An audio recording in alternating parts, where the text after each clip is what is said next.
It was a beautiful morning on the island of Sodor, and Donald and Douglas were working with Edward and Percy at Tidmouth Yard.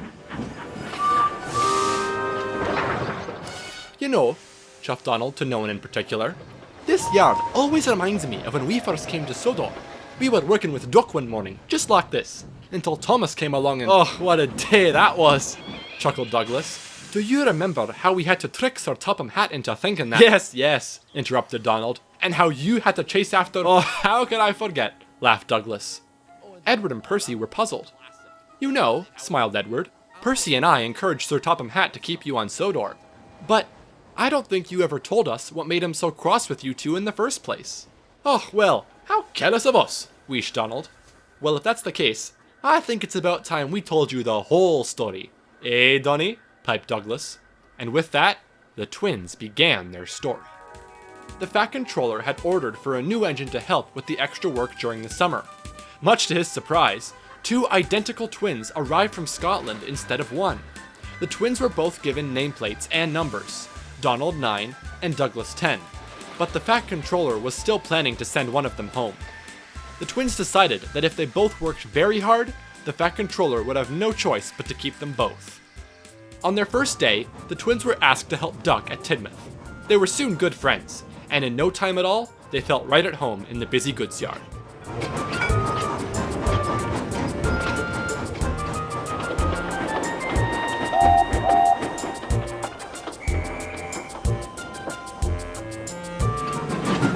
"We like it fine here," puffed Donald. "That's good," smiled Duck. "But take my tip. Watch out for Gordon, Henry, and James. They're sure to try some nonsense." "Ah, dinna fret yourself," chuckled Douglas. "We'll soon settle them. Permanently." Donald and Douglas have unusual, deep-toned whistles, and the big engines often made fun of them for it. "They sound like buses," chuckled Gordon. "Or ships," snickered Henry. "or tugboats," laughed Gordon. "This is tugs." "Oh, is that so?" asked Donald. "You wouldn't have been making fun of us, would you now?" Gordon and Henry jumped. They glanced nervously from side to side. "What? How did you—" "No," stammered Gordon. "Oh, no, certainly not," assured Henry.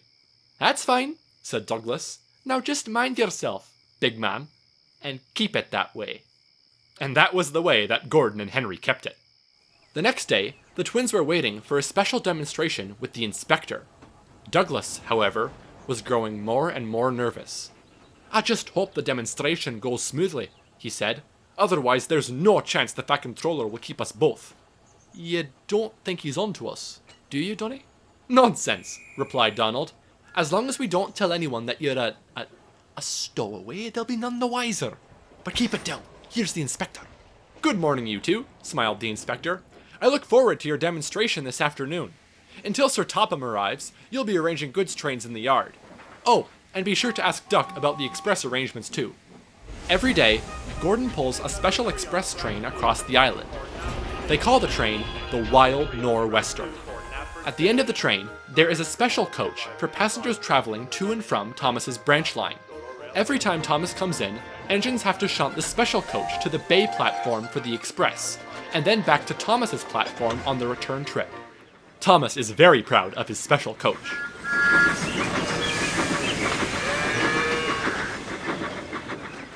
Douglas was eager to make a good impression and offered to bring Gordon his personal Wild Nor'Wester coaches. But he couldn't stop thinking about the demonstration and what would happen if he was found out. I hope the Fat Controller doesn't find out I shouldn't be here. I couldn't abide going back." Douglas worried so much that he forgot all about Thomas's special coach. Thinking it was empty, he left it in the carriage siding with the rest of the empty coaches. Then he ambled away to the water tower. A few minutes later, Thomas scampered by, whistling cheerfully. "Peep, peep! Good afternoon!" puffed Thomas. "Aye, good afternoon to you as well," answered Douglas. What a sweet little engine. "All right, wise guy, where's my coach?" "What coach?" spluttered Douglas. "What coach?" "My special coach I brought for Gordon. It's gone! I must find it." And Thomas bustled away. "Losh sakes," whispered Douglas. "I may have shunted the special coach with the empties." "Do you see that?" exclaimed Douglas's driver. A mob of angry passengers erupted from the carriage siding. I knew I should have traveled by Disgraceful, bus. fumed a passenger. I'll have to walk 500 miles just to get to the platform, complained another. And I'll have to walk 500 more. We've got to get that coach before someone takes it, cried Donald's driver. But it was too late. James was collecting the spare coaches for his own train. The twins watched in horror as he vanished around the bend, with the special coach in tow. You! Roared a voice. It was Gordon. Douglas was starting to regret what he had said the night before. Easy, big man, chuckled Douglas. We'll get your coach. Dinna bash yourself. Well, you had better! Thundered Gordon. Imagine losing one of my coaches. Disgraceful. I wouldn't expect anything less from a vagrant engine. Douglas gulped. I'm not a vagrant. What makes you say that? Well, I think it's obvious that one of you must be a stowaway, grunted Gordon. One of you is not even meant to be here. And if I had to guess, it would be the one who managed to lose a coach from my train. What were you thinking, Dougie? Hissed Donald. He'll send us away for sure now. No, he won't, replied Douglas. I can get that coach back. You just keep them occupied. Donald watched helplessly as his twin steamed away after James. Ah, number 9, said a familiar voice. It was Sir Topham Hatt, on board Thomas's footplate. Where is your twin, number 10? I need to have a word with him. Can he say, sir? Replied Donald, nervously. Last I saw, he was going to fetch the special coach. He knows! He knows! Shrilled Thomas. He's guilty! I see it in his eyes. We'll squeeze the truth out of him. Thomas, do be quiet, said Sir Topham Hatt. Number 10 had best return quickly. Until then, we shall proceed with the demonstration as planned. Oh no, the demonstration, thought Donald. But there was nothing he could do. The inspector was climbing aboard his cab. Oh, I hope Dougie gets back in time, Donald murmured to himself. Out on the main line, James had made his first stop at Elsbridge when Douglas came rushing in. What are you doing here? James asked. You're not supposed to be here. Well, yes, but look here, James. I don't know how to tell you this, but, I'm gonna need that coach back. Let me think about it. No, replied James. These coaches are for my train. I need them for my passengers. No, James, you don't understand. That's Thomas's special coach. I moved it to the wrong siding. You've got to give it back, or else Donnie and I will be in serious trouble. And why should I help cover up your mistake? James sniffed.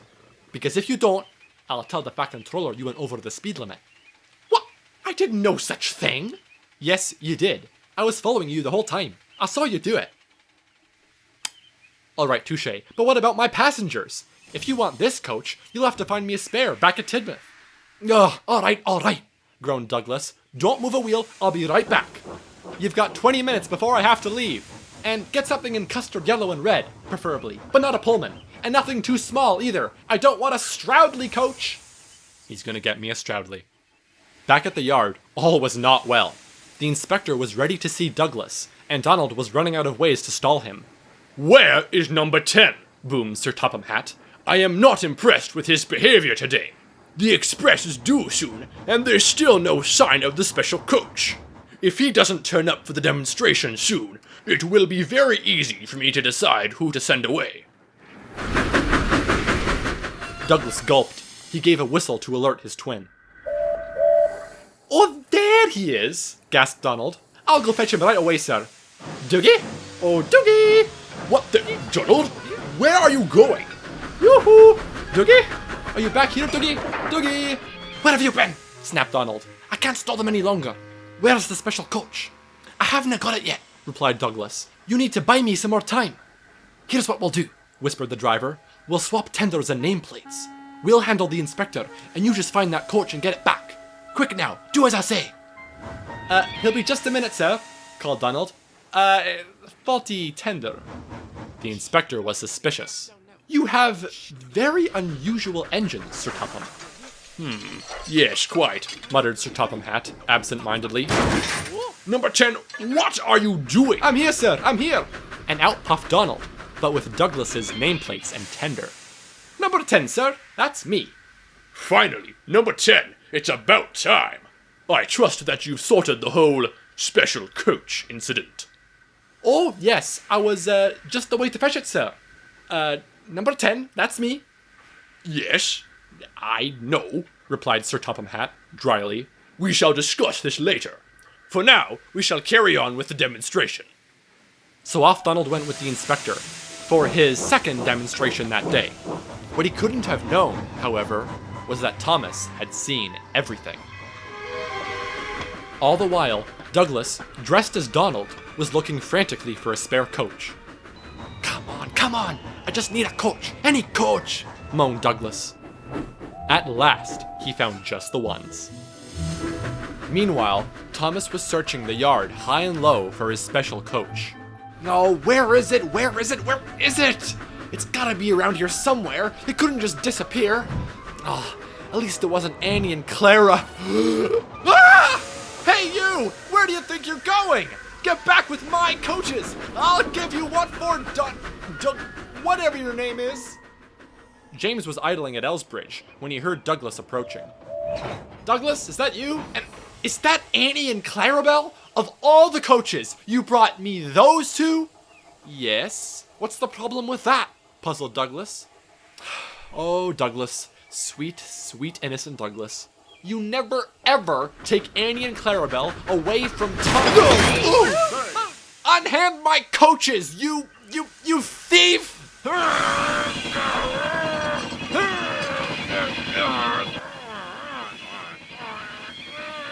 Will you stop that? Puffed Douglas. You're being a muckle nuisance. Come on. Whew. Oh, what's wrong, Thomas? Teased James. No coaches? It was you! You're the one who took my special coach! Exclaimed Thomas. Wait, what? I've been framed! Wailed James. I'm an innocent bystander. It was all Douglas. He's the one stealing all your coaches. So that's why you were swapping tenders, hissed Thomas. You're pretending to be Donald so that you can fool everyone and make off with my coaches. That's despicable, agreed James. Identity theft is not a joke, Douglas. Fine, replied Douglas. You can have your coaches back. I'm sorry. And Douglas scurried away without another word. Thomas was surprised. Where's he off to then? He asked mildly. I think he's hiding something. Well, I think you were very rude, said Clarabelle sternly. The only reason he took us was to get your special coach back after all. Indeed, agreed Annie. And besides, if that coach is so special, what does that make us then? Chopped liver? Thomas wasn't sure what to think. Wait here, James. I'm gonna get to the bottom of this. Oh, yeah, sure. I'll just wait here then. Never mind the train I have to pull. Ugh. See, Topham, this is why tender engines don't shunt coaches. We have no idea what we're doing. Thomas found Douglas in the carriage shed, hiding among the empty trucks. Douglas looked like he was going to cry. What exactly is going on? Asked Thomas, more softly than before. Why are you going around, stealing my coaches, and dressing up as your twin? I was trying to get your coach back, sighed Douglas. I had to swap tenders with Donnie so I could bring a new coach for James, but I've just made a huge mess of everything. Now Donnie's back at the station, dressed as me and taking the blame. The Fat Controller will send one of us away to be scrapped, and it will be all my fault. Thomas was taken aback. The Fat Controller would never scrap one of his engines, he replied. He may be cross for a little while, but he would never send one of his engines away. I'm not one of his engines. I'm not even supposed to be here, spluttered Douglas. I ran away here with Donald, and I just blew my only chance to stay. The Fat Controller will never keep me now, after all the trouble I've caused. I'm not meant to be here, Thomas. Thomas could see that Douglas was sorry, and that Douglas needed his help. Well, you know, I was never meant to come to Sodor either, said Thomas. Douglas perked up. It's true, chuckled Thomas's driver. Thomas came here by accident. It was back when they were first building the railway, during the war. There was some kind of mix-up, and they sent Thomas on the wrong ship to Sodor. The factory thought he was gone for good. Well, as far as they're concerned, I am, puffed Thomas, trying not to smile. They told me I was on the wrong railway, but the Fat Controller stood up for me. And look at me now. I practically run the place. If you call Sodor your home, then this is the place you're meant to be. And I bet that someday, you'll help another engine call Sodor their home too. You mustn't give up now, Douglas. You just have to keep trying, and I'm going to help you. Douglas smiled. Thank you, Thomas.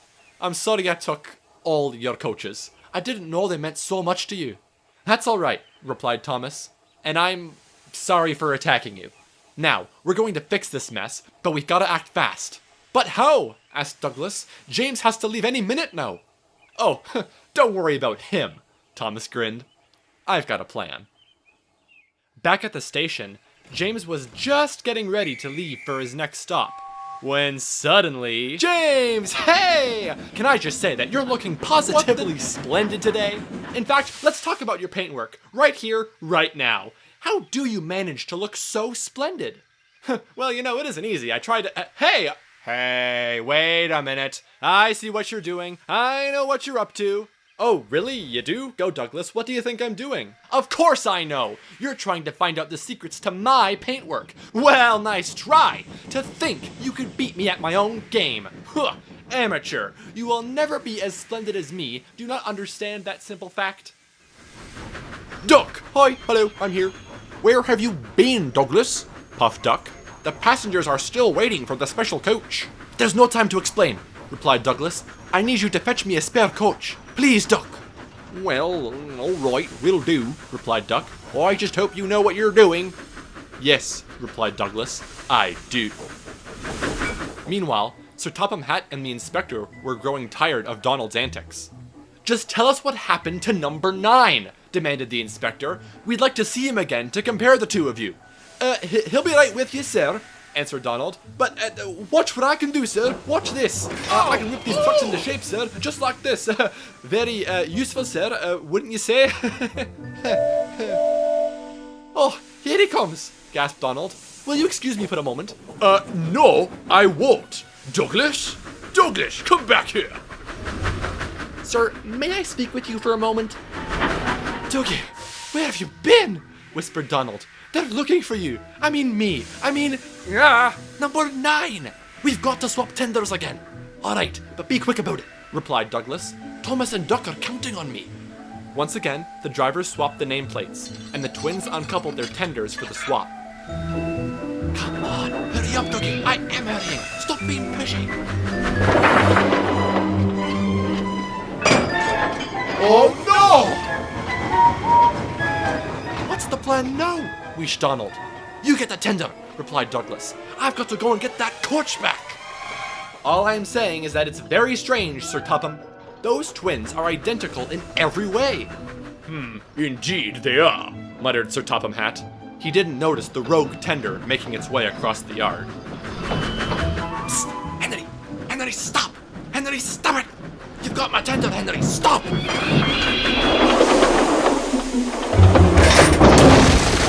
Good grief! Spluttered the inspector. Donald? Boomed Sir Topham Hatt.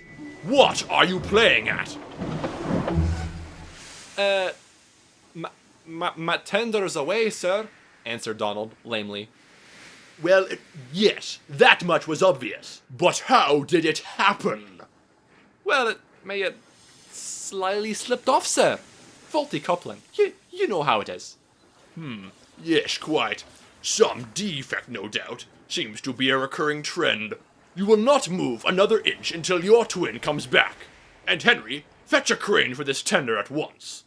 Thanks a lot for that, Henry, muttered Donald crossly. Well, it's hardly my fault, grumbled Henry. I'm filling in for Thomas anyway. Where is that silly tank engine? For the last time, get out of my way, barked James. You're going to make me late. Oh, well, of course. Why didn't you say so? Replied Thomas, trying to buy Douglas some more time. You should really speak your mind more often, James. Sorry, got a cramp. At last, Douglas steamed in from around the bend. In no time at all, the coaches were swapped, and James hurried away to make up for lost time. Thomas and Douglas, meanwhile, hurried back with the special coach. Douglas just hoped they weren't too late. Sir Topham Hatt watched intently as the workmen rescued the derailed tender. He was just about to speak to Donald when he was swarmed by a crowd of angry passengers. We're tired of waiting, they complained. We've reserved seats on that special coach, and now we're going to miss our train. We want our money back. Please, please, everyone calm down, hushed the inspector, to no avail. If you could all just wait a little while longer, I'm sure your coach will turn up any minute now, With all due respect, Inspector, stop talking, said Sir Topham Hatt. He had had quite enough. Here, everyone, are the facts. Number 10 was shunting in the yard. Right? Right. Your coach disappeared. Right? Right. We investigate. Number 10 has now disappeared too. As did Thomas, apparently. Please accept my apologies. We will reserve you seats in the regular coaches until the matter is sorted. Are you with me? Are you with me? Are you with me? Thank you very much. Good day, everyone, and good day to you, Inspector. Goodbye. The Fat Controller watched the crowd disperse. Oh, and Donald. Yes, sir? Donald? Yes? Donald. Donald. Donald! Oh boy. Why are you masquerading with Douglas's tender?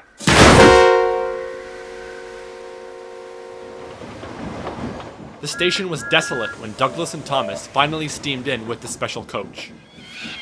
Where's Gordon? Gasped Douglas. We've got the coach! It's too late, Dougie, sighed Donald. Gordon's gone, and the Fat Controller found us out. He's in his office right now, probably finishing the paperwork to send us both away. It's over. No, it's not, replied Douglas. We're going to get this coach back to Gordon, and we're doing it now. Gordon has to make a stop at Wellsworth, puffed Thomas. If you're quick, you might just be able to catch him. And so, with a whoosh of steam, the twins took off after the express. Good luck, whistled Duck. The twin engines thundered down the main line, faster than they had ever gone before. We'll never catch him, cried Donald. I just can't go any faster. Lay it to me, replied Douglas, and puffed even harder. Can't give up, can't give up, can't give up, can't give up. And just when it seemed like all was lost, the twins suddenly saw an express coach in the distance. There he is! I see him! Exclaimed Donald. The twins whistled as loud as they could. Stop, Gordon! Stop! Gordon heard a familiar chorus of deep-toned whistles. That sounds like Donald and Douglas. They must have the special coach. And sure enough, they did. Ah, my special coach, grunted Gordon. You're as beautiful as the day I lost you. And with that, the wild Nor'wester vanished from the station. It was sunset when the twins arrived back at Tidmouth. There waiting for them was none other than Sir Topham Hatt. To say you have caused confusion and delay would be an understatement, he boomed. You've delayed the express, James's train, and have made a mockery of me in front of the passengers. I have not yet decided who will leave and who will stay, but neither of you are making a good case for yourselves. Beg pardon, sir, if I may, puffed Duck. Donald and Douglas may have misplaced the coach, sir, but they did manage to get it back in the end, sir. Not to mention they've been a huge help in the yard this past week. And on the Great Western, we value this Thank you, Duck, I am well aware, replied Sir Topham Hatt. He turned back to the twins. I want both of you to stay in the yard where I can keep my eye on you. And no more of this switching tender nonsense. You two are on thin ice as is. And he walked sternly away. Thanks for standing up for us, Duck, puffed Donald. And thank you for your help, Thomas, smiled Douglas. We owe you one. If there's anything we can do for you, just let us know. That's all right, replied Thomas. All's well that ends well, I suppose. Just don't ever take Annie and Clarabelle away from me again, okay? Or else. Douglas smiled. It had been a long day.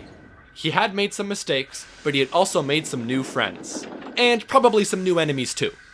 But at the end of the day, he and his twin were still by each other's side.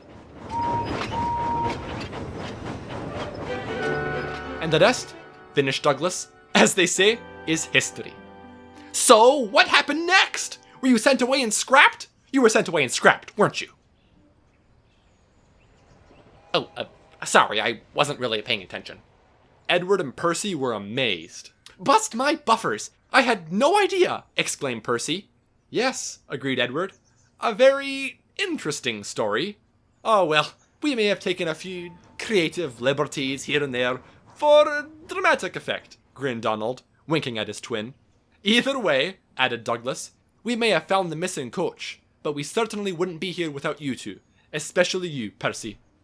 Percy and Edward smiled, and with that, the four friends went soundly to sleep, knowing there was nowhere they would rather be than on the Fat Controller's Railway.